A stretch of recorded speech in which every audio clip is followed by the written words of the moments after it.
So these webinars are brought to you by Bikepacking Roots. I'm Kate Boyle. I'm a co-founder along with Kurt Refsnyder of Bikepacking Roots, and Noelle Battle is here mediating the chat and will be delivering questions. She is the executive director. We have a wonderful board of directors, and Bikepacking Roots is a 501c3 nonprofit that is the only national nonprofit dedicated to advocating for and advancing bikepacking and building routes and community that support positive and inclusive growth of the sport and the protection of the lands that we ride through. I started bikepacking in 2011. I put my alpine climbing pack on my back and rode the Kokopelli Trail. That was the last time I ever bikepacked with just my stuff in a backpack. I then got some bags from Revel 8 Designs and rode the Great Divide mountain bike route on my single speed, not in the race. The race would be the Tour Divide, and my goal was to see the entire thing, and I didn't want to ride at night at all because I wanted to see the whole country from Mexico to Canada. And that proved to be a turning point for me. I was working in the field of adventure education and outdoor leadership, teaching for Knowles and Outward Bound, and eventually Prescott College as well, and spent ultimately about 12 years doing that before transitioning to full-time professional mountain biker and bikepacker. And during that time, started Bikepacking Roots and have had the privilege of getting to dedicate my time to trying to teach and inspire others to seek challenge, find adventure, connect with community and landscape in place. And that's what I'm here to do tonight. So our topic tonight is Eat, Sleep, Ride. Eat, Sleep, Ride is the series of 3 parts. In December, we talked about meal planning and some nutrition for bikepackers. Tonight, we're going to talk about the camping side of the bikepacking experience. As I've said over and over again, bikepacking does not have to include camping. I firmly believe that bikepacking is just any type of travel that is over one day. Like, it's not a day ride, it just takes 2 days. So that could be staying or longer, and that could be staying in huts, in hotels, in Airbnbs, in other people's houses, or it could be camping. And the camping part, I know, can be a big barrier to folks who have some experience and confidence riding their bikes in the day setting and want to transition to the camping side of things. But that is an entirely different skill set from simply pedaling and getting from point A to point B. And this workshop tonight is really meant to highlight some of those skills, share them as best as possible via this virtual Zoom setting to help empower you in taking that step or honing your skills in the camping setting. These are, of course, very transferable to backpacking or any other overnight expeditionary style of travel. And we just happen to be talking specifically about bikepacking. And so with that, the systems I'll be talking about are relevant in the context of carrying your gear on your bike or using your gear, like maybe you have a vehicle support you to bring your gear to camp. And in that case, you're still bikepacking and you're camping. So we're going to go through sleep systems, choosing a sleep kit, shelters, the factors in choosing a shelter, shelter types, and tips for setting them up. We'll go through campsite selection, talking about where can I camp. I know that's one of the biggest questions and kind of barriers is just understanding where you can and can't camp. Risk management or safety around camping, terrain and weather 101, which is around like where you set up your shelter on campsite, and leave no trace. And then lastly, some pro tips on staying warm and dry when you're out. And again, there will be Q&As in between each of those main sections. So sleep systems. I think every single workshop I have, whether the topic is food or water or the gear you're choosing or the route that you're choosing or designing or the sleep and shelter systems comes down to what I continue to reiterate is what you select comes down to what your goals are for your trip. And so there's a huge range of opportunities for sleep systems I mean, you could have a full cot and with sheets and everything if you were to go camping in the bikepacking setting where you have a support vehicle. That's very legit. And then on the full other side of the spectrum, you could be trying to carry as little as possible, go ride as long as possible, and just be taking naps.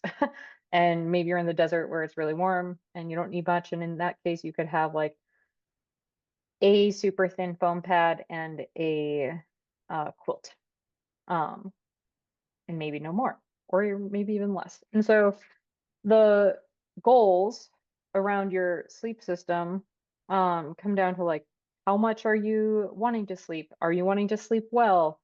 Where are you trying to sleep? Like what is the climate and the weather and the terrain in? And also your body. Like when I was in my early 20s bikepacking, there were two trips, one in the Alps and one in Australia, where I just shipped my inflatable sleeping pad home because it wasn't working for me. I didn't think it was comfortable, and I was more comfortable sleeping on the ground. And that was the luxury of having like a 24-year-old body. And now I'm in my later 30s and I have a fused sacrum. I have broken my pelvis, and I now sleep with at least one sleeping pad and a pillow. And that's just like how my body has evolved. And I hope to continue to be bikepacking when I'm in my 70s. And I'm sure that my sleep system will be different then too. And so these are all things to be just thinking about is like, this is also a personal choice. So when I think about the sleeping system, it's the entire kit that is allowing me to go to sleep at night. That is everything from what is protecting me and my stuff from the ground to how am I staying warm and comfortable, and how am I staying dry and sheltered from the elements, whatever those are when I'm out. So again, there are scenarios where you wouldn't have some of these, but as a kind of foundation, we're going to talk about what these could all look like. So the sleeping bag, we have down versus synthetic bags.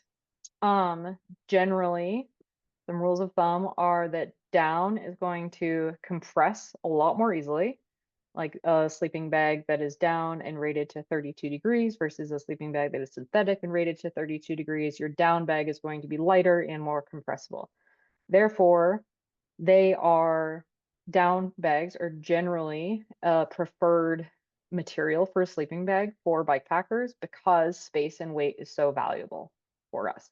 That said, there are certainly environments where a synthetic bag may be preferable, and those are particularly wet ones. Like if your sleeping bag is highly likely to get wet, down will not remain warm and insulative when wet, and it will take longer to dry.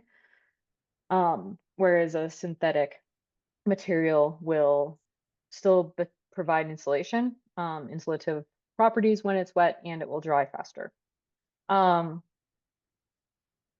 That also applies to jackets and any other apparel or things that you would choose between those materials. So that's just something to keep in mind. So that said, your down sleeping bag just needs to be treated really preciously, and you really want to try to keep it dry as much as possible. And their down bags can come with different materials that are the outside and the inside of the bag, and some of those are more waterproof than others as well. And that all comes down to like, again, like what is the weight of the bag? How breathable is it? How much does it cost and whatnot? The ultimate takeaway is that there isn't a wrong sleeping bag. You just want it to meet your needs. So it needs to be warm enough for where you're going. It needs to fit in your stuff if you're carrying it. And ultimately, it needs to be accessible for you.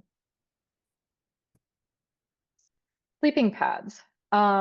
I'd say this is foam versus inflatable or both, question mark. Sleeping pads, there are so many options out there. There are a bazillion reviews of them out there as well. And ultimately, when we're thinking about bike packing, we are thinking about weight and we're thinking about space for carrying it.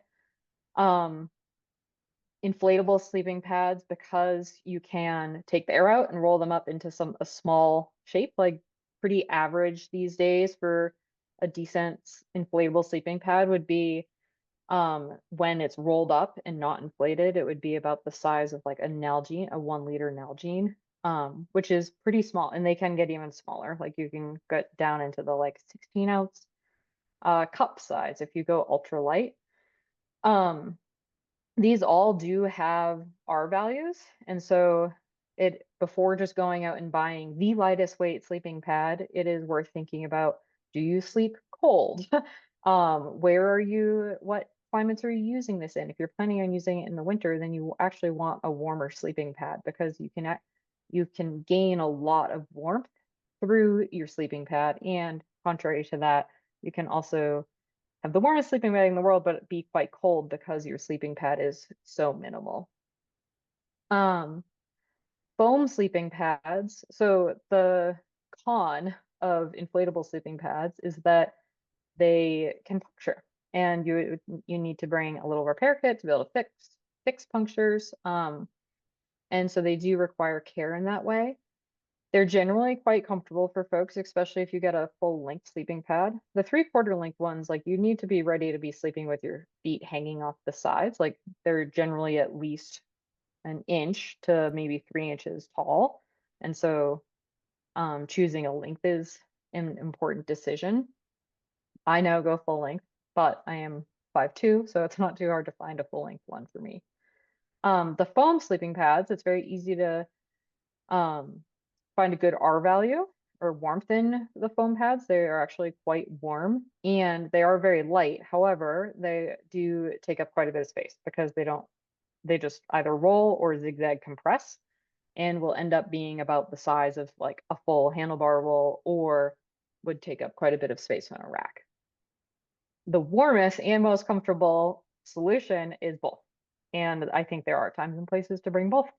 And that would be if it takes that for you to sleep comfortably, then it's worth bringing both.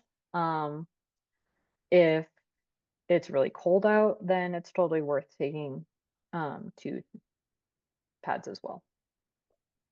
And the biggest question is, where are you going to keep it or pack it? Pillows, there are kind of two ways you can go. So our stuff sacks, like our backpacks or our handlebar bags, can be a pillow. You just have to stuff it with fluffy, comfortable stuff to make the pillow. Those are generally our down jackets or layers. And I have moved away from doing that because I tend to wear my layers as part of my sleeping system. And we're going to talk about that um, in a moment. And so I have taken to bringing this type of sleeping or pillow here shown on the right of the picture, which is a Sea to Summit inflatable pad or pillow. I know there are a lot of different options out there. And when you think about space, it's fairly insignificant. They're like the size of a lime when they're deflated, like quite small. I have not yet found my pillow to be causing any trouble when I'm packing. Then a next one, part of the sleep system, is a ground sheet. That's where, so the ground sheet can kind of depends on your shelter, but we need ground sheets to protect the other parts of our sleep system from the moisture and the materials of the ground, especially if we have an inflatable sleeping pad. We really don't want that thing to get popped, and anything from pine needles to rocks to sticks to anything in the desert will pop your sleeping pad. And so the ground sheet is a barrier from the ground to your sleeping pad. It goes on the bottom. If you have a full tent that has a body, then that will tend to have a floor, and that will prevent the need of bringing a specific ground sheet. Um, just saw in the comments, and this is a good reminder, that a hammock can be a solution. And I think that folks with experience with hammocks, both advocates for and those who have moved away from hammocks, should speak to them in the comments. I have personally never been able to sleep, despite being generally like an A+ sleeper. I can't sleep in a hammock. I get really uncomfortable because of the shape. And you do tend to also need these other things. Like a hammock without a sleeping pad is still, there's no insulation to that. So you have the air temperature underneath you. So it's not a good solution for a colder climate, or you need to put a sleeping pad in it. And then it's also not a shelter unless to have a shelter with the hammock, you would have to bring the tarp as well. So in a way, it can be a way to add comfort if you sleep in well in them, but it doesn't um, reduce the need for anything else, if that makes sense. And then the next part of this sleeping system that I'll talk more about are shelters. Um, but shelters are a part of what creates warmth and protects you from the elements. It's a huge part. And so your sleeping system may need to look different depending on your shelter type. Like some shelters are a lot warmer, so you wouldn't necessarily need as warm a sleeping bag or sleeping pad. And then some shelters are not very warm, but really just provide mostly protection from precipitation. And so then you might need a slightly warmer sleeping system for the other parts. And then the final part are layers. Um, I am a firm believer in your sleeping bag being a part of your layering system. And so I wear, on the coldest nights of my trip, I would be planning on staying warm by wearing all of my layers, including my down jacket. Sometimes I wear it as a quilt over my body in my sleeping bag, not necessarily like wearing it as a jacket. But all those layers that I'm bringing are part of what are keeping me warm. So, what's the best sleep system? It depends. It is one that facilitates good enough sleep, and enough is for you to decide. It is one that keeps you warm enough, and it's one that fits in your kit, whether it's on your bicycle, distributed amongst your entire group, or going in a vehicle to meet you. And all those factors can lead to a huge range in what is the best sleep system. I think the, my sleep system is rarely the same. I tend to tweak things a little bit here and there, knowing that the shelter and the clothing are a big part of it. So what's outlined here is a sleep system for a very warm trip in the Wyoming range in July. I think the lows were like in the mid 40s on that trip, and it was quite warm during the day. Um, that's my go-to kit. I know people like to know maybe what a go-to kit may be. And so this is what I tend to start with as a baseline and then tweak from here. And so I really like Tyvek ground sheets. Tyvek is a waterproof, very, very puncture resistant material that is used in siding a house. It's very small. It can be kind of slippery and crinkly, especially when it's new. But I cut a piece of that into the length a little bit bigger than my sleeping pad. Then that's my ground sheet. I sit on it at camp. I lay my stuff out on it, and that is, I only put my sleeping pad on the ground sheet. I never sit on my sleeping pad, the inflatable ones, not on the ground sheet. Um, I use a Thermarest Neo Air. I've used the uber light ones and just the normal light ones, the yellow ones. They're awesome. They've lasted for me a long time with really good care. Um, I have a Western Mountaineering Highlight 35-degree down sleeping bag. I can sleep comfortably in 32 degrees if I have good down jacket and warm long underwear and warm socks. And then for trips colder than that, oh, and if I add a bivy over it, if for trips that are colder, I use a different sleeping bag. And there are a bazillion out there. Like this list is not in any way a suggestion of what you should go buy. It's just what I have right now that I'm using. The Sea to Summit pillow. I tend to use my Montbell bivy. It's a Vortex bivy sack that doesn't have any zippers or hoops. And so it's not the best shelter from precipitation because of the hoop situation, but it adds a lot of warmth like putting a rain jacket over my down jacket by trapping heat. And it does protect me from wind and when set up in the right place, like a very brief, short drizzle. And then if there's more weather or uncertainty around weather, I'm a huge fan of tarps and mids. We're going to talk all about shelters in a moment.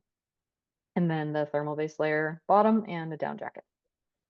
So that's all to say that's what is kind of like my go-to for summer trips. And this spring I rode from home in Idaho to Kansas for the Unbound race, and I brought 2 sleeping pads because I wanted to sleep really well and recover well at night. And so I brought, you can see on my rack here, the little like a Thermarest Z-Rest thing, the squiggly, bumpy, holy one.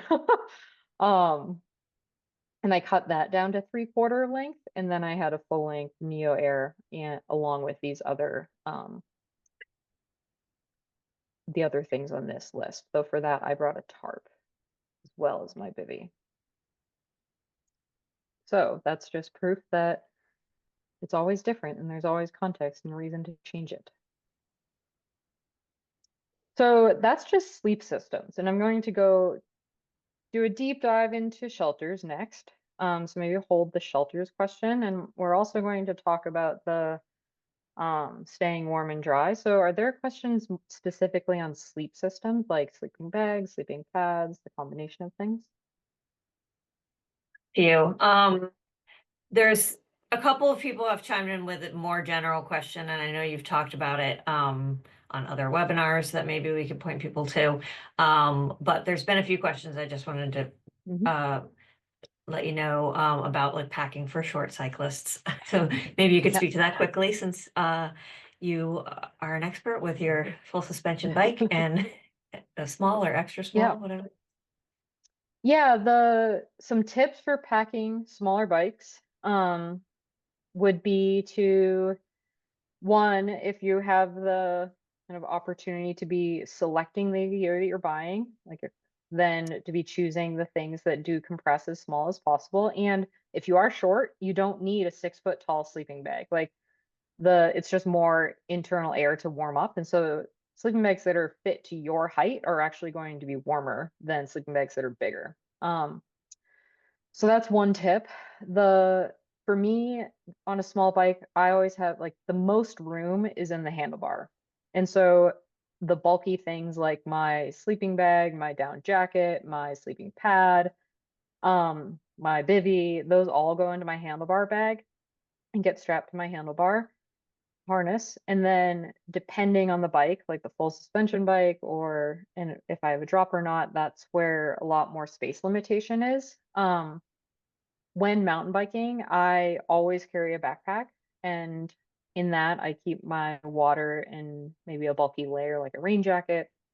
Um, and then on bikes like for gravel or dirt road riding, I'm a huge fan of using a rack. And I did actually go mountain biking on full suspension trail bike, longer travel on trail in October with a rear rack, and that worked out really well too for adding capacity. I just put a um kind of handlebar bag essentially strapped to my rear rack, and that was it. There were no panniers because I wanted to be able to push it comfortably, but just a roll on the back rack so that I could still use the dropper.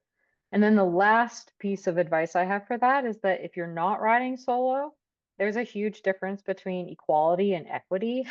And so I'm a big advocate for people distributing group gear or gear on with your friends on trips in a way that is equitable rather than equal.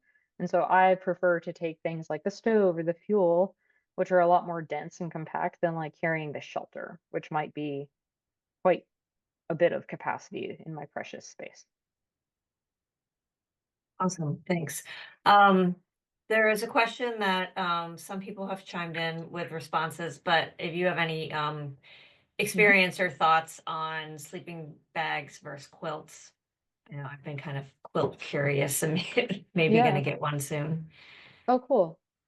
Um, so I've used quilts that are essentially like a sleeping bag shape, but starting at the hip up, it's open and doesn't have a closure like a zipper.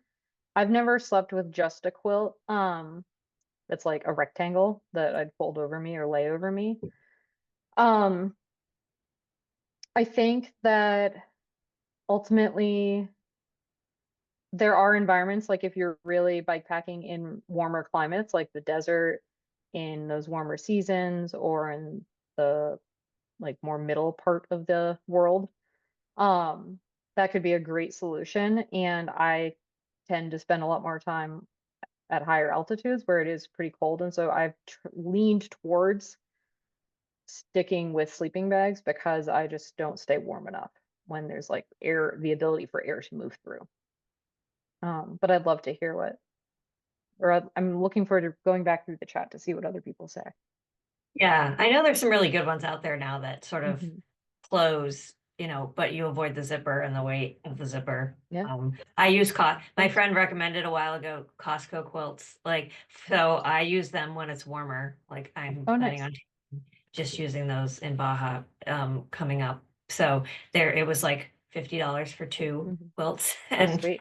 they work when it's warm That's enough awesome. Yeah, and I and they're think another thing to add to build off of that conversation is that like a silk liner can be a great addition to your sleep kit to add warmth as well. And with the quilt scenario, the silk liner would be, adding some warmth and then also just having that thing that is like against your skin. And so you won't necessarily, your sleep may not be as disrupted if the quilt is moving around over you.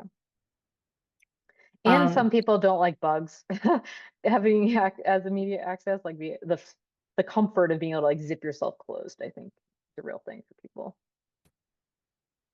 um there's a question, what are your thoughts on a warmer down bag versus a lighter bag and a down or other jacket worn or draped across the bag? Yeah, so if you have the flexibility, you're not locked into just the warmer bag. I prefer the like slightly less warm sleeping bag with all the clothes because then it's a whole system and you can like Lil's doing here while eating breakfast, sit in your sleeping bag and stay warm. Um, and you can regulate your temperature a bit more. So like if there is bigger fluctuation in the nights through your trip, you're not always just in a warm sleeping bag that is too warm. But you can be using all of your layers because you're carrying them. So you might as well be using them at night. Awesome. Um, Question on how do you avoid buying a noisy sleeping pad? Use a foam pad.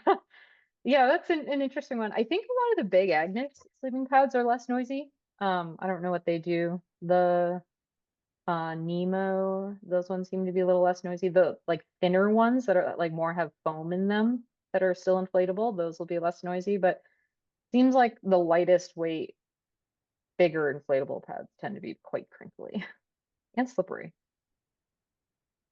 Um, Tips and tricks for packing up in the morning without everything taking up twice as much space as it did when I packed at home.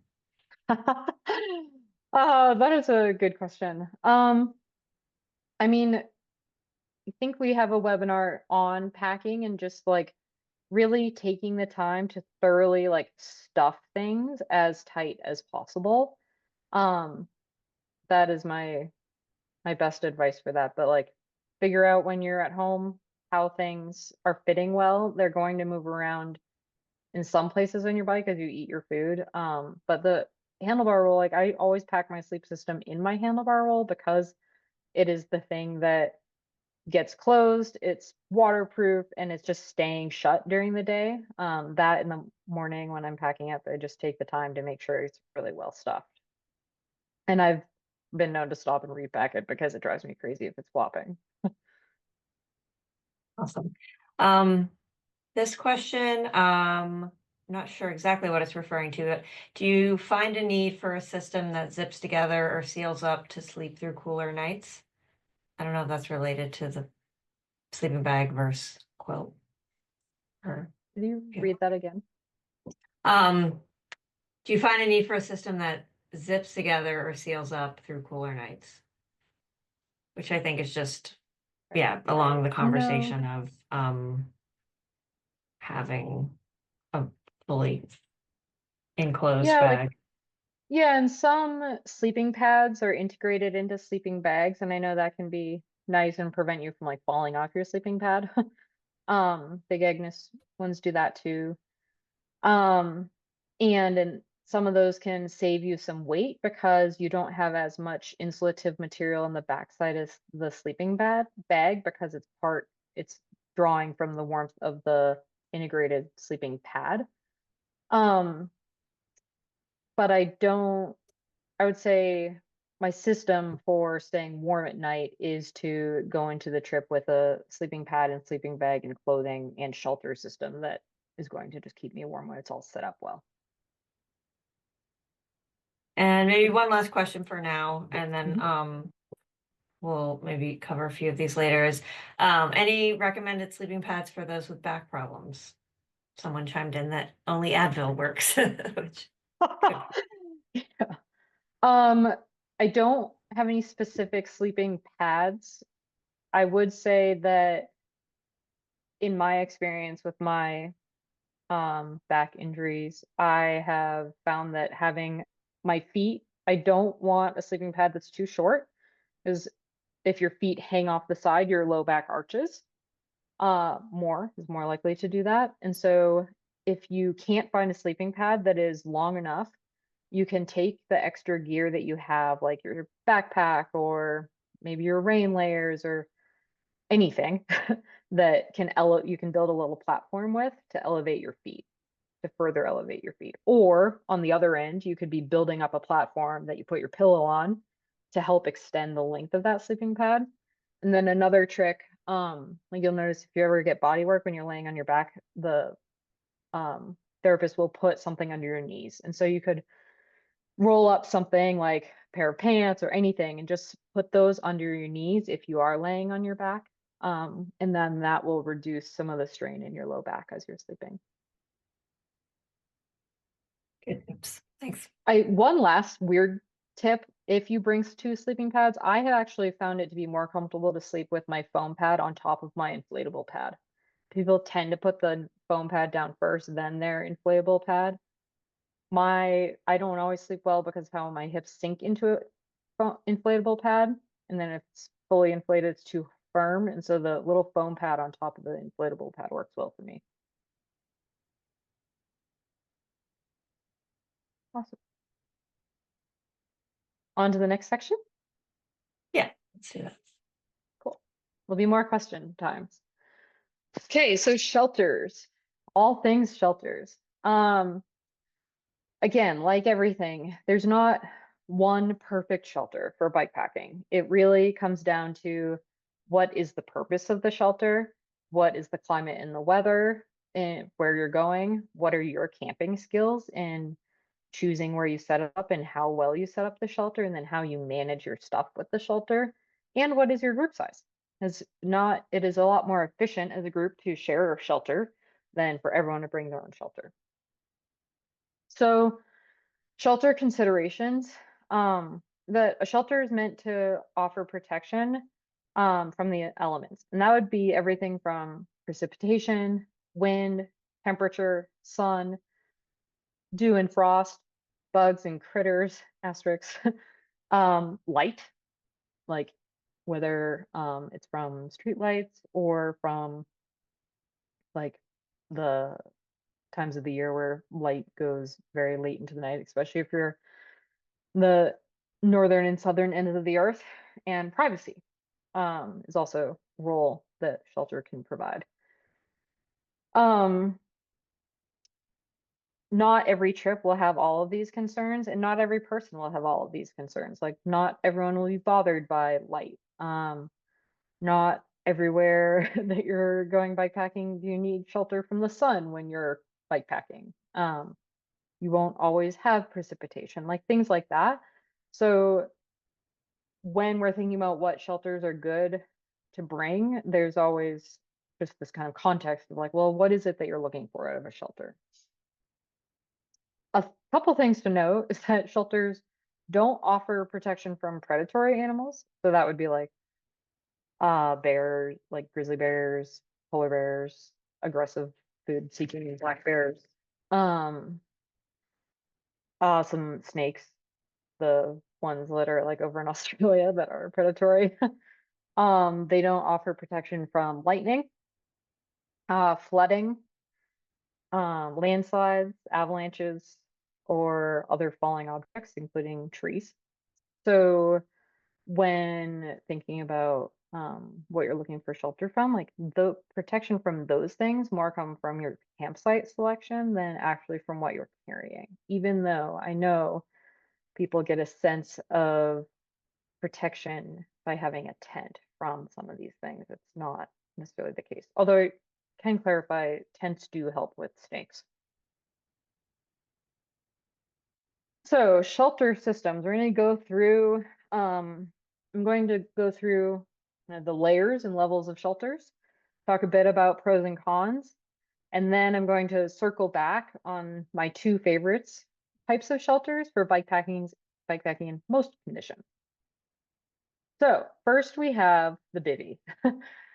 This is popular among bikepackers because they're very light and they're very individual. Like you only get one bivy a person. It's an easy way to just have your own shelter and it doesn't take much. Some bivvies will have one little pole, some will have some mesh, so they can provide shelter from some precipitation and bugs. They add quite a bit of warmth because they are fully enclosed just around you. So there's no other external air to heat. They're a small footprint, so it doesn't take much space to find a spot for them. They are not going to provide any shelter overhead. And so if you do have any wind or precipitation, like you're going to feel that pretty notably, especially over your face. And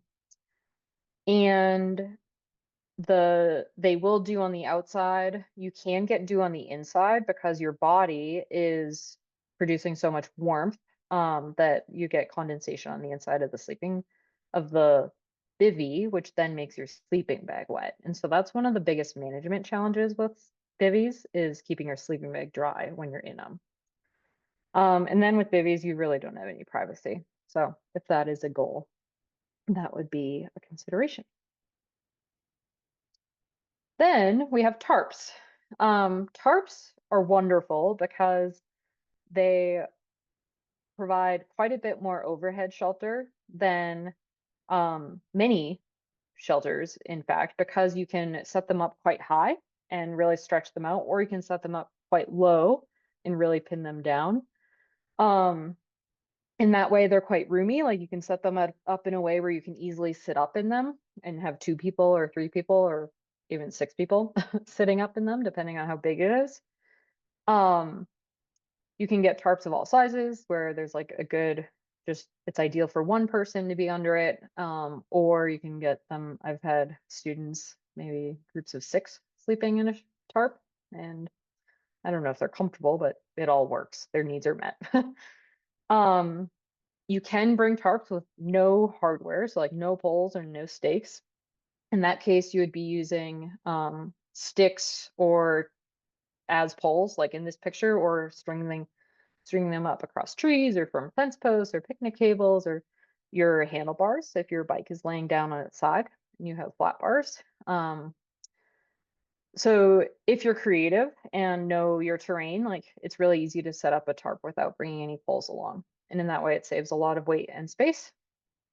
Similarly with stakes, really any shelter you can set up with rocks, if there are rocks around, or tying them off to trees. But I tend to carry like 4 to 6 little titanium stakes because they don't take up much space and they make setting up my shelter exactly how I want it to be set up a lot easier.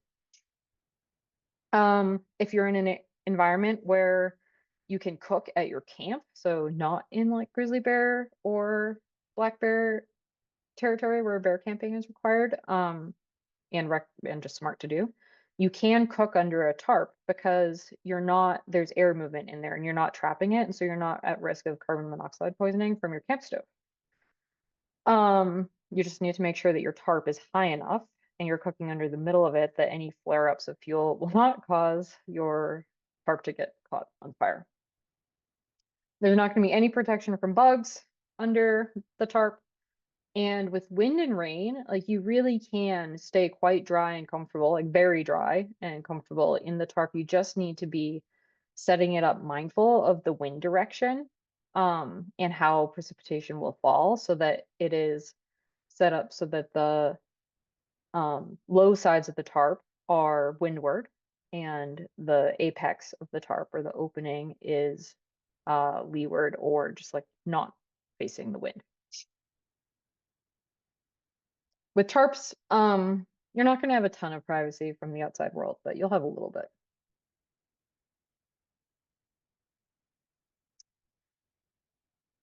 The next are mids. Mids, I honestly don't actually know if mid is like a Kleenex type word or a Band-Aid type word, where it's actually a brand versus a technical um style of shelter. There's a good chance that mids are named from Black Diamond's Mega Mid, but pyramid tents might be another name for these. But these are cool because they're like a tarp, but in the shape of a tent. And so what these do that tarps don't do is provide a fully enclosed area. Um, there is a high point, or there are two. They often have one high point, just one center pole. This one here has two little center poles that kind of make it look like a little circus tent. So your high point is going to be in the middle, going the walls, of course, angle down to the side. It has a door. The door is currently rolled back in this picture, but it has a zipper as well. It's a little bit more weight than the tarp because of that, but you can fully close it. They're quite warm. They do tend to be, the bottoms tend to be quite low to the ground, but you can raise them if you can raise your pole to bring more air circulation through there. It can be quite nice when it's warmer out. Um, they reduce, so tarps and mids reduce dew when sleeping in your sleeping bag because there is air movement through and under the tent. Like you naturally get air because it's not sealed off from the ground. The underside of the fabric will do, but your sleeping bag won't. And so that's a really nice thing about both tarps and mids. You can also cook under these if you have the door open. Um, and they're a little bit less roomy than mids because of the pitch of the walls. And um, one of the, as far as hardware goes, like you tend to want to bring a pole. If you're backpacking, these are sweet. If you have trekking poles, because you can, there's a device or a volet strap even works for connecting the two poles to create the pole for the tent. And that way you're just using gear you already have. For bikepackers, just bringing a little collapsible carbon pole is the best solution. Um, and those work really well and they can get strapped to your handlebar bag or go into a frame bag or strapped to the down tube. And so it's pretty easy to find a home for the one pole that you need. And then similarly, just a few stakes would get it fully set up. One thing with both the tarps and the mids is that these are very effective shelters if they're set up well. And they're also really easy to set up poorly. Next up, and we're going in order of like essentially material and weight ascending. So single wall tents. Single wall tents would be a tent that is just one continuous piece of fabric that requires poles to be self-standing, or poles with stakes for it to be guide out, for it to be self-standing. It's less material than a double wall tent. A double wall tent is like a tent that has the body and the fly. Single wall tents, it's all one. It's just one whole piece of fabric. They can be good for one person, or they make quite big ones, like up to at least 6 people. They're very warm because they trap so much of the heat generated. And that, for that reason, they're ideal for winter camping or like cold environments. Um, because of how they trap so much moisture, they also trap a lot, or trap so much heat, they trap a lot of moisture. And so you really do need to vent them um, to let moisture escape from them. They provide plenty of privacy, bug protection. If it's warm out, it would be really hard to keep it from getting too warm. Like they're quite hot for summer uses. They do come up with their own set of poles, so you'll have a whole, depending on the tent, it could be anywhere from one elaborate pole to like four different poles. You cannot cook in tents because of the risk of carbon monoxide boiling and a much bigger risk of catching the floor on fire because there is a floor to this. Um, and they tend to be a little less waterproof because the material needs to be able to breathe. And so they are just made with like materials that do well in snow versus just like complete downpours. Double wall tents are much more common for 3-season tents. They're um, have been huge strides in like what's out there in the last 10 years for ultralight backpackers and bikepackers.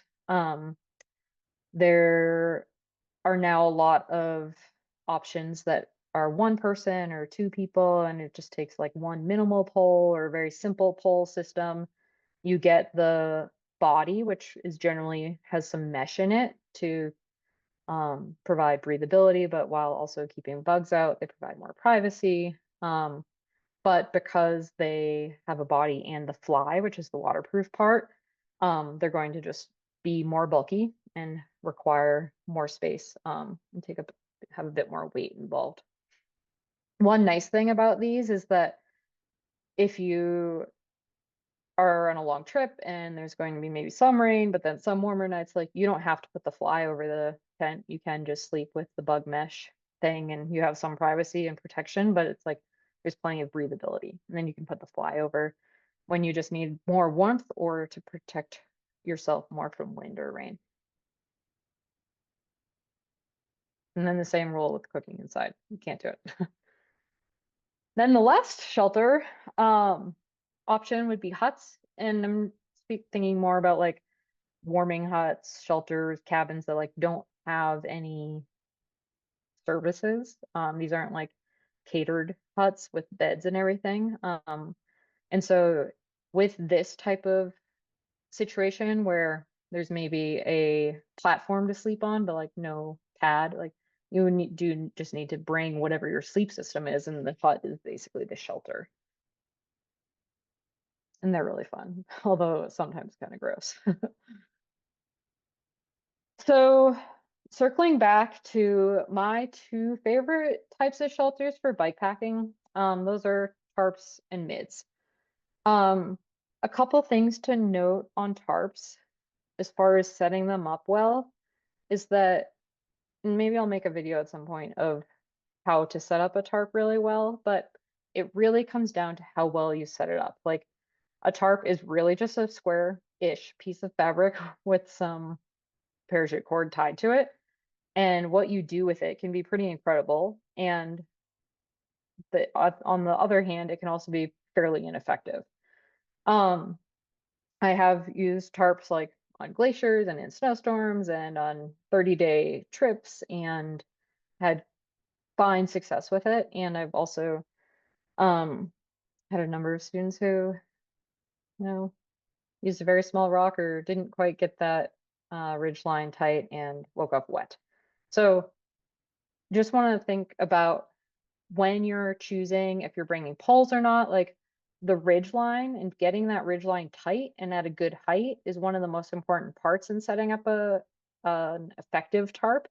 And so if you're not confident that you're going to be camped in like a forest of nicely spaced trees or have access to the like very large stick like this, especially if you're first getting used to tarps, like it's just worth bringing one or two little poles. And I'll show you a picture few slides down of the poles that I bring, but there are these little carbon poles that are like the diameter of a pen, or maybe like a Sharpie that collapse and they're very small and light and they can work really well for setting up a tarp when you're getting used to it. Um, we always start with the ridge line, and so that ridge line is the high point here, and guide that out and get that nice and tight. The height will kind of a personal preference of if you're going for like high and airy and roomy or low and warm and protective. But ultimately like these two here are set up for more the like lower, warmer protective. And so the ridge line, you can see it drops down when it gets guyed out from the corners, but at first it was like up by Lauren's elbow, maybe mid upper arm, and then it dropped at least a foot as it got guyed out. And so that's something to anticipate. So you pull tension on that, and then you pull tension in a 45-degree angle from the corners. And you do all four corners first, and then if you have middle points, you go to those last. And that's just the order of operations for setting up your tarp.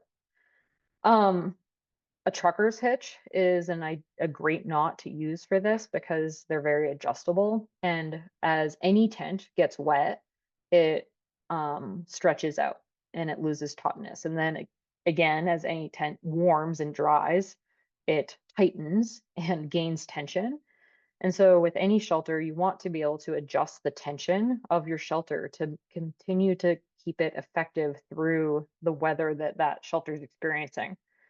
If you're just camping overnight and you're really just thinking about the um, if it's raining and if the fabric is stretching because of that as it gets wet, but if it's set up for multiple days, like you do need to monitor it so that you're one, taking care of your gear, but two, also imperative in that moment, like it's doing its job, providing good shelter. So your shelter should look like grapes, not raisins.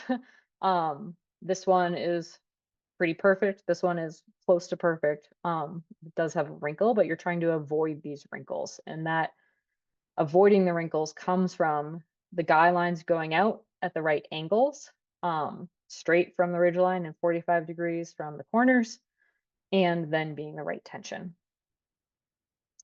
I'm planning on sending a video of how to tie a trucker's hitch as part of the post-workshop materials. Mids.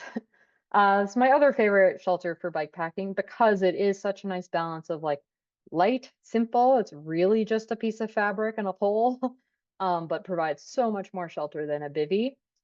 And you can share it with easily, depending on which one you get. But like the tarps and mids I carry are usually generally 2 or 3 people are very comfortable in them. So mids, there are a lot of options out there now. From like the Black Diamond one, the Big Agnes one. Talk more about that in a second. The Hyperlate Mountain Gear one. I don't actually know what this one is. It's not mine. But these are wonderful. And something I didn't know in the earlier discussion or overview of mids is that there's a lot of companies sell a bug insert. So it's basically turning the mid into like a double wall tent as well. And so in this case, like it has the pros and cons of a double wall tent. It's still just one pole. And the cool thing is you do have the option to just bring the fly and it is a very effective shelter. So that's something to think about. And then for setup, these ones are interesting where you start with the mid on the ground and you stake it out with the corners first. They usually have 4 corners. Some will be a weirder shape and may have other angles to think about. But if it's a rectangle or square, you start with it in 4 equal corners with 90-degree angles. And then you put the pole in and you erect it, and then you guy out the intermediate points like the side, the long parts of the wall, or anything that comes out from the middle of the tent. And that's how you get a well set up mid. I still use trucker hitches so that I can adjust the tension so that they're nice and taut. And then this is a picture of the type of pole that I carry. You can see how they're quite small and collapsible. So, are there any questions on shelters? Yeah, there's just a few. There's a few in the chat. Someone just said, do you always use a full ridge line setup or just tension on the tarp itself? I think how I'm interpreting that is a question of is the tarp ever just flat versus the ridge line? So that's a good point in that tarps can be set up in different angles. They don't always have to just be an A-frame. And you can also set it up so that there's one end that's high and then one end, and then the ridgeline goes straight down. So it's more of like a lean-to. Um, I always do use an A-frame style setup. If I'm setting up a tarp to be more of like a kitchen, this is another cool feature of tarps is that they can be set up different ways for what you're using them for. If you're hanging out at camp and you want to just be hanging out with your friends and comfortable and cooking and stretching or whatever, like they can be a shelter from rain or sun. And so you could set them up quite high and in more of that like flat lean-to or flat roof-esque floating ceiling way. But for providing shelter from any precipitation or wind, I use the A-frame setup because it will shed water and you can pin the long side down against the ground to protect yourself from the wind. All right. Another question is, do you have particular knots you like to use? Yeah. Um, for shelters, I pretty much always use a trucker's hitch for tensioning paired with a half hitch around what I'm tying off to, or the loop of the trucker's hitch. I'm going to make a video and I'll send that out to teach you how to tie that combination.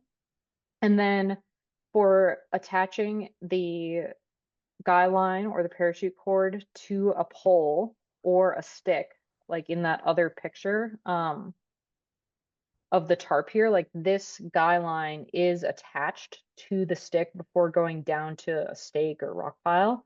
And I use a clove hitch for that. And that's just a type of hitch that cinches on itself, so it won't slide. And those are basically the only three knot slash hitches that I use, because they're all hitches technically. There's a question from your earlier slide, why the asterisk for bugs and critters? I don't know if that was just in Oh reference yeah. to predatory animals or Yeah, something that was else. the asterisk. Yep. That like shelters can some, like anything with a full closure, provide protection from bugs and other animals, but like anything that is actively like looking to get you, like a grizzly bear, if you have food, it doesn't provide shelter from that for them. And then a question about what are the materials of the tarps that you were referring to? Yeah, that is a really good question. They Um, vary quite a bit, and there are a lot of great materials out there now. The in this photo, like these, I don't know about the Big Agnes one, but looking at it and at this lower right, um, mid, those look like a sil nylon, or the Black Diamond one is a sil nylon, so that's like a very thin, waterproof nylon. In the tarp, this red one is that as well. And then these white ones are Cuban fiber, and both are really waterproof. Um, the Cuban fiber is lighter weight, but oddly, it's bulkier. So there's kind of a toss up there. And then I think that people who are more scientific or engineer minded probably have other considerations with fabric weave and materials there. But um, yeah, and then both would have their own strategies for repairing tears or holes. And so should add that like with any shelter, just like your sleeping pad, like you do want to be prepared to repair it because it's only effective if it actually works. Very sure. One last question for now, I think. What are the dimensions of the tarp you usually carry, and what is the extended length of your pole? Could you read that one more time? I think I heard two What are the parts. dimensions of the tarp that you Oh, usually use? And then what is the length of the pole, if you know that, or roughly? yeah, that's a good question. The tarp I think is 8 by 10 that I'm primarily using. I should double check. If you're on the Hyperlight Gear website, it's the smaller one, and that is comfortable for two people for me. The pole that I use, I think those are 4 feet. Well, I should clarify. In this type mid setup, they're 4 feet, and that's what these would be about. And I use those with tarps as well. For this mid, that's set up in this picture, this is a single pole. That is probably 5 feet tall. And Black Diamond equipment, I see some things in the chat. The Black Diamond equipment that did not close, the one that's based in Salt Lake City, they sell a pole that is carbon, collapses, and it has an extension element to it. So the final section of it has a little bit that can slide and tension. And so the nice thing about that is you can set up your shelter, and then the length of the guy line as you set up your mids is going to determine how high off the ground the entire shelter is. And so if your shelter, you put your stakes like a foot out from the end of the shelter on the guy line, the whole thing is going to elevate about a foot, well, slightly less than a foot off the ground and bring more airflow under. If you're anchoring them with stakes really close to the edge of the fabric or the corners, like in this one, there's very little air. And so that height, though, you do need to be able to adjust it if you're going to try to elevate the height. And you can do that by putting something under the pole, or like that type of pole that they designed for their mid has the extension element to it. And that's cool because then you can actually get your shelter tight just by pushing the pole up. I think that's all the questions for now. Awesome. Okay. Now we're going into campsite selection. I'm going to drink water. So, where can I camp and where can't I camp? Generally, there's private land and public land in the United States. Other countries very much differ. And so if you're traveling internationally from the US, then looking into where you can and can't camp in that country is a very important step of your route and trip planning process. In the United States, with private land, there can be private campgrounds. A lot of the East Coast, where there's more private land, those are great options. If you're in more urban areas in any part of the West or the East or Midwest or Central parts, private campgrounds are something to look for. It's generally in more urban areas, there's less public land. Some parks, like city parks, town parks, do allow camping. It's just you just need to find out because a lot of them also don't. Some beaches allow camping and some don't. So the theme here is like doing the research ahead of time is very helpful to help you know where you can camp. If your trip is crossing or riding on public land, whether it's US Forest Service, National Park Service, Bureau of Land Management or BLM, or Fish and Wildlife Service land, then there are often campgrounds on those that are managed by those land management agencies. Those are all can be found on their websites, and a lot of map layers now have those marked as well. Some of them are seasonal, and so it's worth knowing if they're open or not, because if they're not open, they're not actually technically legal to camp at. One of the coolest features of some of these campgrounds, like in the Park Service, like in national parks, is that there can be hiker biker sites. And so some parks have sites that are designated just for people who have arrived on foot or on their bike. And so they don't fill up quite as a lot of sites in national parks are just always full and take reservations months in advance. But these hiker bikers sites are a sweet resource for bikepackers. And you can like camp on the edge of Grand Canyon or at the edge of Jenny Lake, and it's amazing. It's the best. They're usually the best sites in the park. Um, and then there's the world of like kind of free camping. And so on the BLM and Forest Service managed land, there a general rule when not otherwise stated is that you can camp anywhere. And so that's where dispersed camping comes in, where like you can just go off the road or the trail and camp. And there are guidelines for what make a good site, and I'll talk about those in a moment. But there are parts of forests and on BLM where, because of a concentration of use in that area or a resource concern, they have, as part of their management plan, made that a certain area designated camping only. And so when you're entering that area, it'll be well signed. But what that means is that you can camp, but only in designated campsites.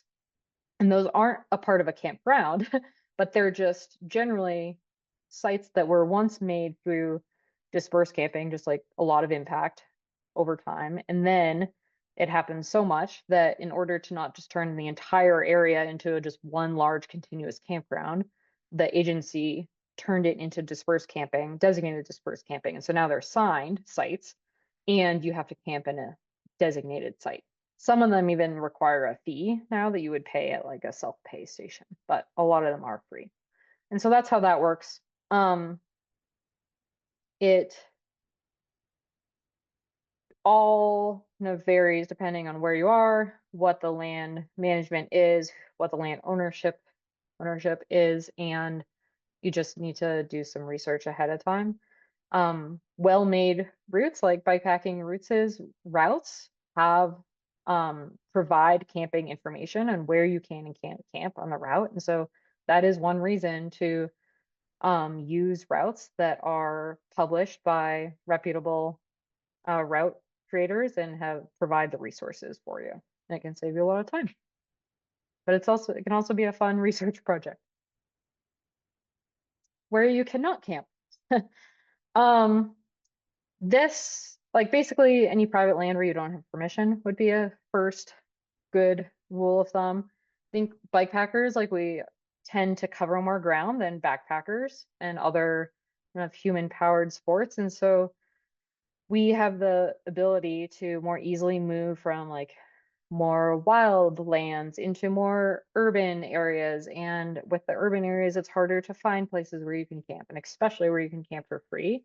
And that has led to bikepackers doing things like camping in parks without permission, camping in post offices, camping in pit toilets, um, camping at trailheads. A lot of people camp at trailheads, but these are all places that tend to not permit camping. And when choosing to where you camp, like as a bikepacker, you also get to choose how you represent our user group to other people. And so that's just something to think about where you choose to camp. Basic on forests or public lands, like basically anywhere that says you can't camp, you just can't camp. And there's a lot of signs out there on public lands telling you where you can and can't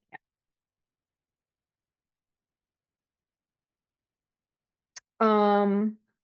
Campsite selection, there are a few considerations. We have the what makes a safe campsite, what makes a campsite that's comfortable and kind of like contributes to the effectiveness of your shelter and your sleep system. And there's the consideration of the impact that you have on the environment um, by being there. And so we're going to go through those.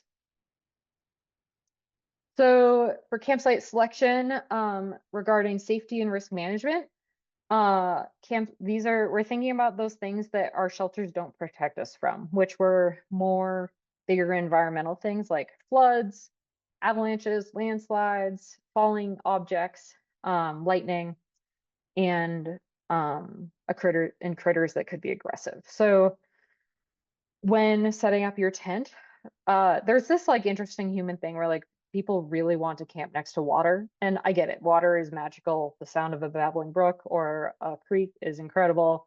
You don't have to walk very far. Like if we're traveling really far, why would we ever want to walk to get water, right? Like we're tired. I get camping next to water. And one consideration camping next to water is that you really don't want to be camping in a floodplain if there's any risk of flooding. If you've ever seen a flash flood, you probably will never camp in or near a floodplain again because it is truly terrifying. But learning to discern like what a high water line looks like and where flooding would happen when you're in areas that could flood is an important skill for the environment you're traveling in. Widowmakers are just dead trees or leaning trees that could fall in a wind event. It's generally easy to identify them, but it's also remarkably easy to just not really look around and be like, oh, this is a sweet flat spot. I want the sweet flat spot. And to have a tree that's like dead and looming over you, it's easy to miss. And so the first thing is like just take a moment to look around. You're like, what would fall on me if there was a wind event?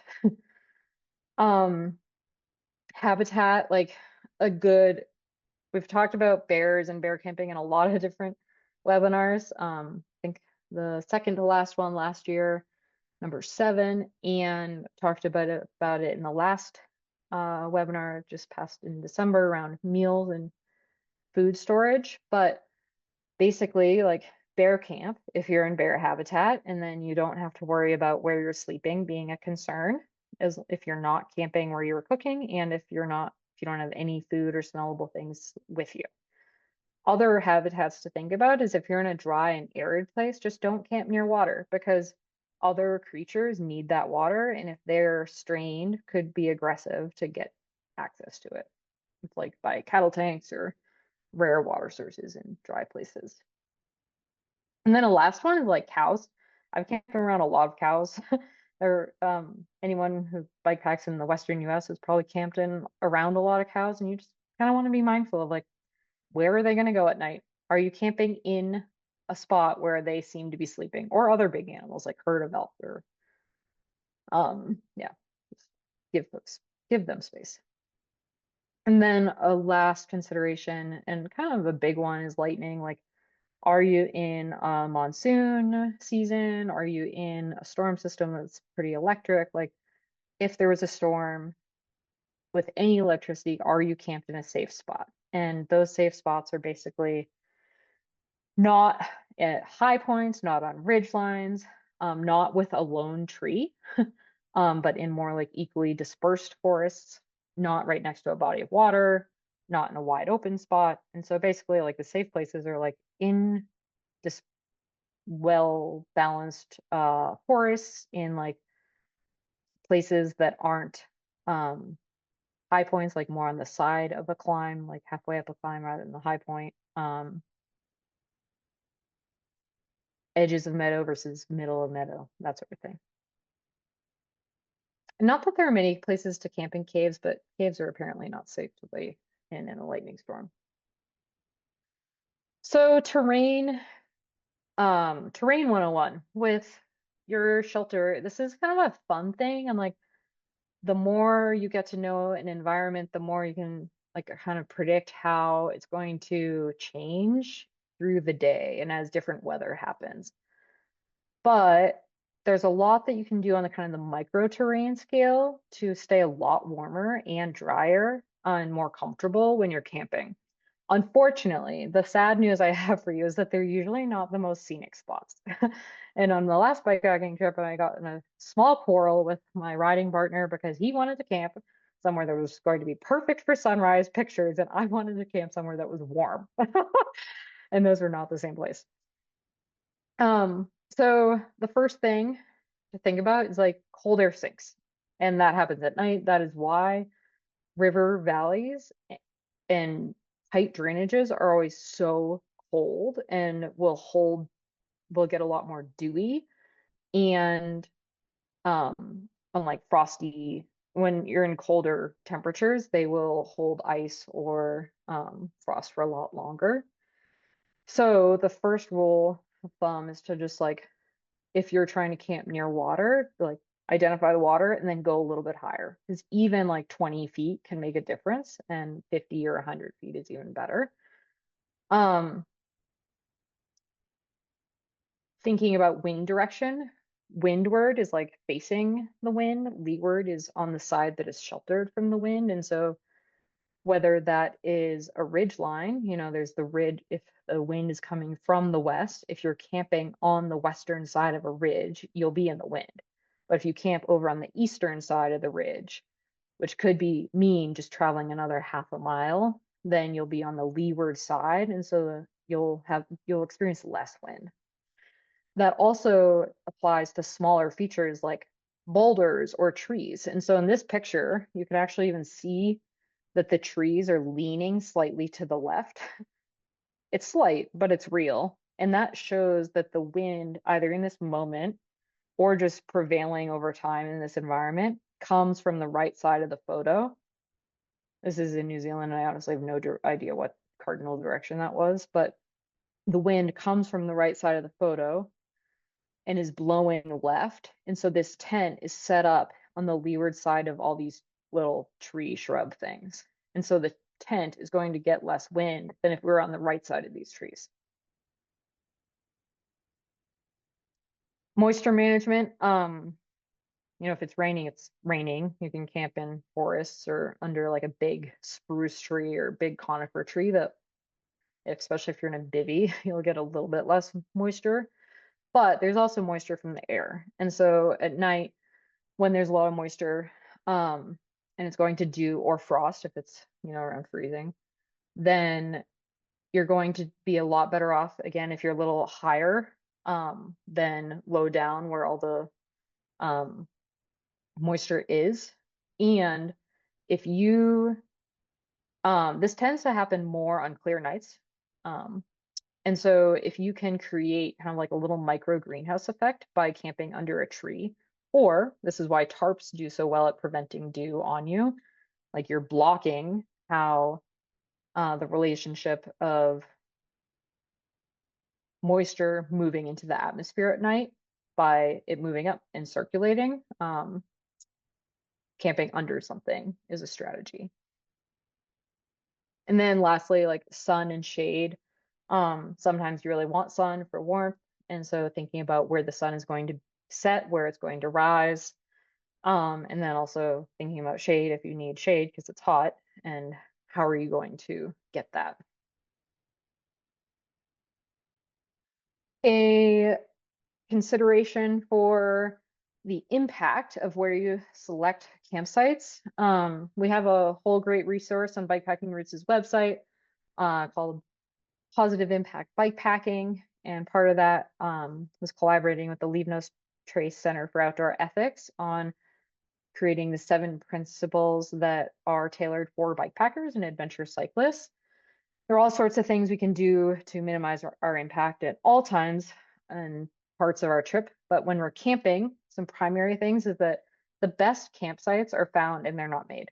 And so an impacted campsite is going to be for the environment always better than going and like finding a pristine location that in a meadow or wherever that doesn't look like it's ever been touched or camped on.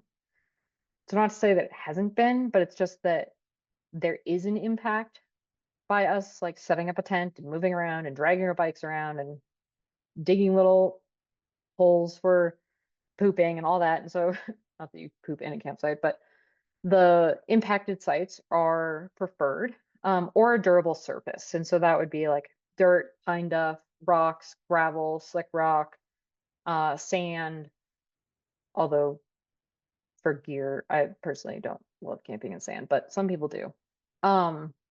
Not very durable surfaces are anything that's like especially living. Um, if you're having a fire when you're camping, having a leave no trace fire, using existing fire rings, or even better, like a man-made fire ring pit thing. Um, leaving what you find looks when around campsites looks like not using live trees or shrubs, like not killing them in order to clear your site. If there's like a bush growing where your tent should go, like just find a different spot for your tent and removing the bush. And then the last thing with being considerate of other visitors with campsite selections, just like get off the trail, get off the road. Like often the trail is a flat spot and it is impacting other people by camping right on the trail or immediately trail side. That is something to think about for that. With the time, I'm going to flow into this last one because it's really quick and then we'll take all questions. And so staying warm pro tips, this is kind of a summary of everything we've talked about to add in a couple little pro tips to staying warm and dry when you're out there. Wear your sleeping bag as part of your layer. So if you're cold, like put your sleeping bag on when you're hanging out at camp before you go to bed. When you get to camp, add layers to trap that heat. Um, Drying things can be hard. Like we sweat, it might be precipitating, and actively drying using your body heat to dry your layers is what non-cotton, like outdoor layers are made to do. These materials are made to wick moisture away from your body and lead to eventually being dry. And so wearing your sweaty layers while you're warm and putting layers over it will actually lead to them eventually drying. Or sleeping with them in your sleeping bag will lead to them drying. This works especially well with socks and gloves. And so actually sleeping with your socks or putting them on your shoulders under a jacket while you're moving around at camp will lead to them drying faster than in most environments. Obviously, if it's just warm and sunny, yeah, you can let them dry outside. But that's a strategy for when it's not warm and sunny. Use a hot water bottle in your sleeping bag to add warmth to go into sleep. Eat before bed, eat enough, have a midnight snack. If you're bear camping, don't bring the food into your tent, but do eat before bed. Make sure you insulate yourself from the ground. Use like a sleeping pad system. You need to generate some heat, do push-ups, planks, sit-ups in your sleeping bag, and wear your clothes sleeping. The old myth of you're warmer if you're naked just isn't true. You're warmer if you're wearing your clothes. And then staying dry, pro tips.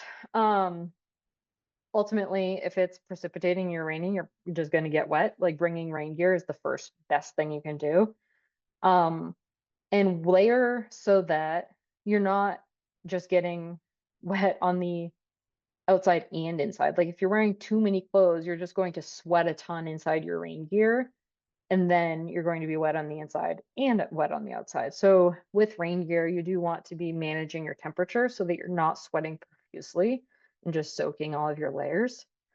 When you get to camp, just set up the shelter. Like if you need to add a layer so you don't get hypothermic, do that. But otherwise, the next step before you unpack anything else, it's to set up the shelter. Then you unpack your bike into the shelter with anything that needs to stay dry. Um, One of those reasons that I keep my sleep kit in my handlebar bag is just so that it's there and it's isolated, and I don't have to get into it if it's raining to get something different.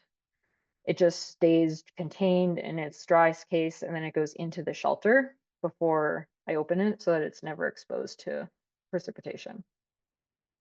If it's going to be wet a lot, part of your layering system can be a sacred set of base layers so that you're able to change into dry socks and dry base layers and then work on the active drying of your layers in your sleeping bag. And then some of these other tips for staying warm, like if you're warm, your body's able to actively dry things. There's some things like shoes pretty much just won't dry until they have an opportunity from the environment to dry, but your insoles can. And dry insoles can make a huge difference in how your feet feel in the morning. And so even though it's smelly, like pull those insoles out at camp and put them in your sleeping bag or in your jacket to start drying them. And then with packing wet tents, this can be hard mentally to do, but like basically, unless you have time in the environment and opportunity to dry stuff in the morning, like it's going to dry best if it's hanging and like in the sun and in a light breeze or a breeze. But at some point you just have to go. And so when I'm packing my shelter, I pack it in a location where if it was wet, it's not going to contaminate everything else that it's touching with wetness. So that's either like in its own waterproof bag in a bag, or it's outside of the bag that is that other things that need to be waterproof are, and it just gets packed wet and it's not fun, it's heavy. But as soon as I have an opportunity to start drying it, like it doesn't have to be 85 degrees to dry. Like if I stop for lunch and it's not raining, then I'll pull it out and start drying it because it will start to make some progress in that. And so just taking the time to start to dry things, and this would go with your sleeping bag as well. Like if that got damp from condensation in your bivy or from dew or anything, like pull it out during the day, start to dry it. Like if you're not racing, then hopefully you have the time to and even if you are racing, like it is important to have dry sleep systems for the longevity of um, effectiveness of how they work. Okay, now questions. We're a minute from our end time. Luckily, we just have one question. It's a good one. I think related to like dew and condensation that can on your bike and then like having problems with corroded parts. Do Hmm, you have any recommendations for like taking care of your bike in damp conditions? that's a really good question. It's been so long since I lived in a humid environment that I almost forgot that happens. Um, yeah, so that's also a good segue because our next webinar topic is on preventing and preparing for mechanicals on your bikepacking trip, which includes taking care of your bike when out. To speak briefly just to the moisture part, the best advice I have would be to dry your chain and lube it when you get to camp rather than letting it sit all night wet and unlubed. And then similarly, like you can dry the seals of any suspension. So like the seals of your fork or dropper post, like that can help just manage that moisture. And those would be the two primary things I prioritize. Yeah. Well, if that's the only question, hopefully that means that I just answered everyone's questions through the topic, not that I just bored everyone to death and they were ready to go. No, I think thank you so much for another great workshop, Kate, and thank you for everyone for sharing your own tips and wisdom in the chat. It's great to have so many people here. We'll follow up with the recording and the chat and other materials soon. And if you're new to bikepacking routes, thanks for joining us. And we hope you continue to follow along with the work that we're doing. Yeah. So everyone have a great Yeah. night. Thank you. Hope to see you February 12th.